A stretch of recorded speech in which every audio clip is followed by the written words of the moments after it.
Hello dear students, welcome to my channel med bullets. तो आज का हमारा टॉपिक है डाइजेस्टिव सिस्टम। आप सभी जानते हैं कि हमें काम करने के लिए एनर्जी की ज़रूरत पड़ती है और ये एनर्जी कहाँ से आती है? फूड से। तो फूड से एनर्जी आने तक की प्रोसेस को हम किस में पढ़ते हैं? डाइजेस्टिव सिस्टम में। बेसिकली हम चलते हैं डाइजेशन का डिफिनीसन पे। तो डाइजेशन क्या होता है? Digestion is the process of breaking down of large food molecules into small food molecules with the help of enzyme and acid. With the help of enzyme and acids मतलब जो भी हमारा large food molecules हैं, large food molecule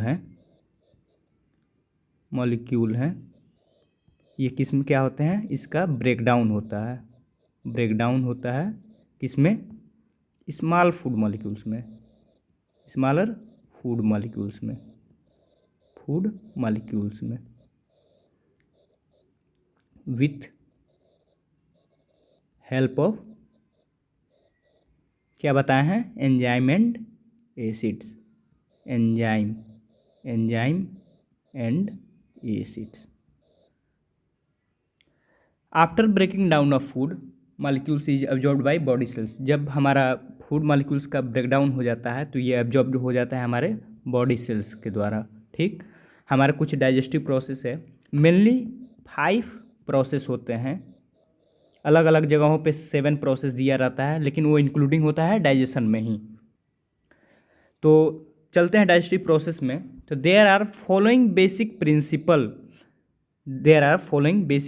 is, first क्या है हमारा? First क्या है? इंजेशन। सेकंड क्या है? प्रपल्सन। थर्ड क्या है? डाइजेशन। एंड फोर्थ क्या है? एब्जॉर्प्शन। फिफ्थ एलिमिनेशन, या इसी को हम क्या बोलते हैं? डेफिकेशन। तो जो फर्स्ट पार्ट होता है इंजेशन, तो ये क्या है? फर्स्ट प्रोसेस है जिसमें क्या होता है? फूड को हम टेक करते हैं माउथ के थ्रू। किसको? फूड को हम टेक करते हैं माउथ के थ्रू। इस प्रोसेस को हम क्या बोलते हैं? इंजेशन। सेकेंड प्रोसेस होता है प्रपल्सन। इस प्रोसेस में क्या होता है? मूवमेंट होता है फूड का, किसमें? जीआईटी में। डाइजेशन, थर्ड क्या है? डाइजेशन। इस प्रोसेस में क्या होता है? हमारा फूड का ब्रेकडाउन होता है by chemical and mechanical process. Chemical means enzyme use होंगे, और मैकेनिकल प्रोसेस का मीन्स होते हैं मैस्टिफिकेशन। क्या होते हैं? मैस्टिफिकेशन मतलब टूथ के हेल्प से हम क्या करते हैं? फूड को ब्रेक डाउन करते हैं, या जो भी हमारा डाइजेस्टिव ऑर्गन्स हैं इसमें हेल्प करते हैं। डाइजेशन के बाद से प्रोसेस होता है हमारा एब्जॉर्प्शन। इसमें क्या होता है? जो भी हमारा डाइजेस्टेड फूड होते हैं वो क्या होते हैं? पास करते हैं जीआईटी टू ब्लड सेल्स में। मतलब कहने का मतलब ये है कि जो भी हमारा डाइजेस्टेड फूड है वो कहाँ पहुँचते हैं? हमारे ब्लड सेल्स में। एलिमिनेशन, इस प्रोसेस में क्या होता है? अनडाइजेस्टेड फूड होता है वो एलिमिनेटेड फ्रॉम द जीआईटी। मतलब जीआईटी का मतलब गैस्ट्रो इंटेस्टाइनल ट्रैक्ट। इस प्रोसेस में क्या होता है? अनडाइजेस्टेड फूड होते हैं वो एलिमिनेट हो जाते हैं कहाँ से? जीआईटी से। ठीक, अब हम एक एक करके प्रोसेस देख लेते हैं कैसे होते हैं, लाइन बाय लाइन। तो फर्स्ट प्रोसेस हमारा क्या हुआ था? इंजेशन।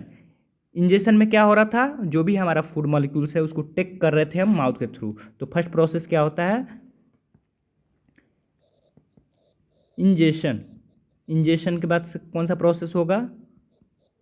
प्रपल्सन। प्रपल्सन के बाद क्या होता है? डाइजेशन। डाइजेशन कितने तरह से हो रहे थे? 2, chemical and mechanical process. Digestion के बाद क्या होता है? एब्जॉर्प्शन। एब्जॉर्प्शन के बाद क्या होगा? Elimination.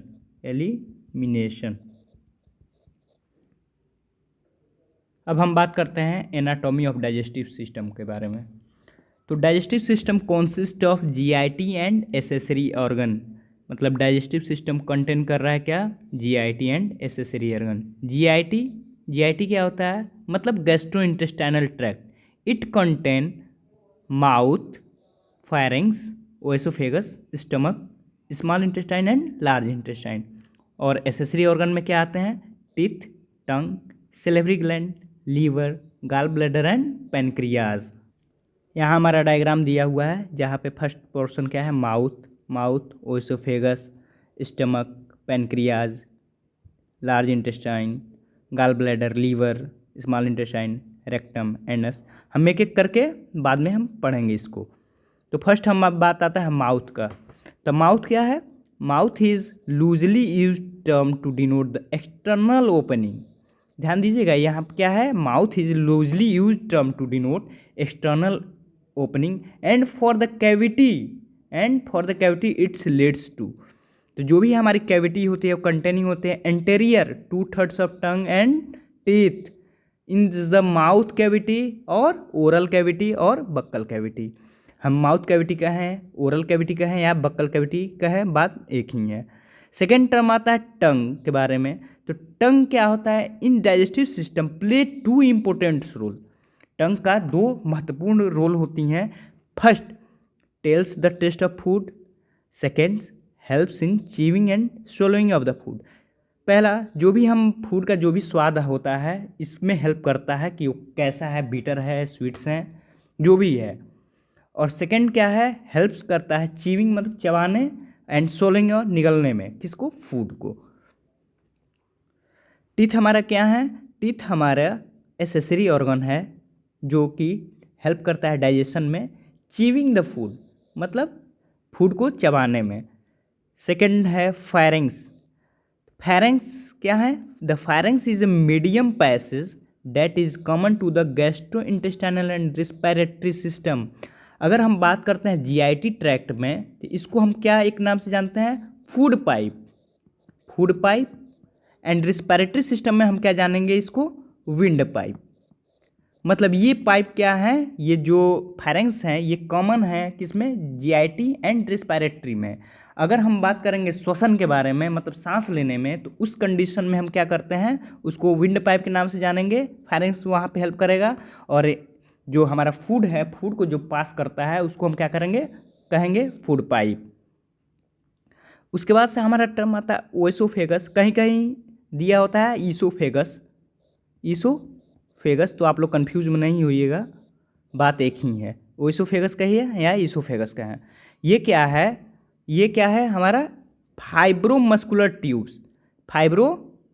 Tube about 25 centimetre long होते हैं। At its junction to the pharynx, इसके जंक्शन, फायरिंग्स के जंक्शन पे अपर ईसोफेगल स्फिंक्टर प्रेजेंट होते हैं। At it junction with the stomach, अगर स्टमक से अगर जंक्शन देखा जाए तो कौन सा होता है? Lower sphincter. मतलब कहने की बात है कि जो फायरिंग्स का जो जंक्शन है, फायरिंग्स से जो जंक्शन बन रहा है उसको हम क्या बोलते हैं? अपर एसोफेगल स्फिंक्टर। एंड जो स्टमक के साथ जो जंक्शन बन रहा है उसको हम क्या बोलते हैं? Lower sphincter is present. अब बात करते हैं स्टमक में। तो स्टमक क्या है? हॉलो मस्कुलर बैग, हॉलो होता है और मस्कुलर बैग होता है, connected to the oesophagus at its upper end to the duodenum at the lower end. मतलब अगर जो भी हमारा एसोफेगस है वो अपर एंड से कनेक्ट होगा तो किसके साथ होगा? स्टमक के थ्रू। जो एसोफेगस है वो कनेक्ट होगा स्टमक से अपर एंड से, और लोअर एंड में किससे होगा? डियोडेनम से। डायग्राम पे आते हैं, यहाँ से क्लियर हो जाएगा। जो भी हमारा एसोफेगस से स्टमक आ रहा है स्टमक में, तो ये अपर एंड से होगा, और जो लोअर एंड किससे है? डियोडेनम, जो कि स्मॉल इंटेस्टाइन का पार्ट्स है। अगर स्मॉल इंटेस्टाइन की बात करते हैं तो it is a long tubular structure which can divided into 3 parts. आप सभी लोग जानते होंगे क्योंकि ये तो बेसिकली 6th क्लास से ही हमें पढ़ाया जाता है, डाइजेशन। तो ये स्मॉल इंटेस्टाइन, इसको हिंदी में बोला जाता है छोटी आंत। It is a long tubular structure which can be divided in 3 parts. First duodenum, first क्या है? Duodenum. Second jejunum, thirds ileum. Small intestine के बाद से आते हैं लार्ज इंटेस्टाइन। ये क्या है? ये भी लॉन्ग ट्यूब लाइक ऑर्गन है that is connected to the small intestine at one end. एक एंड से स्मॉल इंटेस्टाइन के साथ जुड़ा रहता है और सेकेंड एंड से एनस के थ्रू जुड़ा रहता है। इसके पास भी कुछ पार्ट्स होते हैं जैसे caecum, colon, rectum and anal canal. According to B pharm second semester, उसके हिसाब से सिलेबस के अकॉर्डिंग हम चलते हैं तो फर्स्ट हमारा पोर्शन आता है एनाटॉमी में स्टमक। तो स्टमक क्या है? Stomach is J shaped. J shaped dilated portion of the alimentary और जीआईटी ट्रैक्ट्स, या तो आप जीआईटी ट्रैक्ट्स कहें या इसको एलिमेंट्री ट्रैक्ट्स कहें। अगर लोकेशन की बात किया जाए तो ये कहाँ होता है, it is situated at epigastric umbilical region of abdominal cavity. Abdominal cavity में एपिगैस्ट्रिक अम्बिलिकल रीजन में ये प्रेजेंट होता है। कौन सा, स्टमक। स्ट्रक्चर की बात करते हैं तो स्ट्रक्चर के बेस पे stomach is a continuous with the oesophagus at the cardiac sphincter. Stomach is continuous with oesophagus at the cardiac sphincter and with the pyloric sphincter. Diagram से क्लियर हो जाएगा कि स्टमक जो होता है वो कंटिन्यू होता है कार्डियक स्फिंक्चर से, कार्डियक स्फिंक्चर से और पाइलोरिक स्फिंक्चर से, पाइलोरिक स्फिंक्चर से। ठीक, इसके पास दो कर्वेचर होते हैं। It has two curvature, lesser curvature which is shorts, जो लेजर कर्वेचर हैं वो शॉर्ट्स होंगे। ग्रेटर कर्वेचर होते हैं which is slightly upwards towards the pyloric sphincter. यहाँ पे हम देखते हैं जो हमारा लेजर कर्वेचर है शॉर्ट्स हैं, छोटे हैं, और जो ग्रेटर कर्वेचर हैं वो थोड़ा से बड़े हैं, ज़्यादा है ग्रेटर कर्वेचर। स्टमक को हम 3 रीजन में डिवाइड किए हैं। Stomach is divided into 3 region. Stomach कितने भाग में डिवाइड है, 3 रीजन में। पहला होता है fundus, fundus, body, antrum. Fundus क्या होता है, फंडस क्या होता है, ये upper parts of the stomach होता है, upper parts, upper parts of stomach.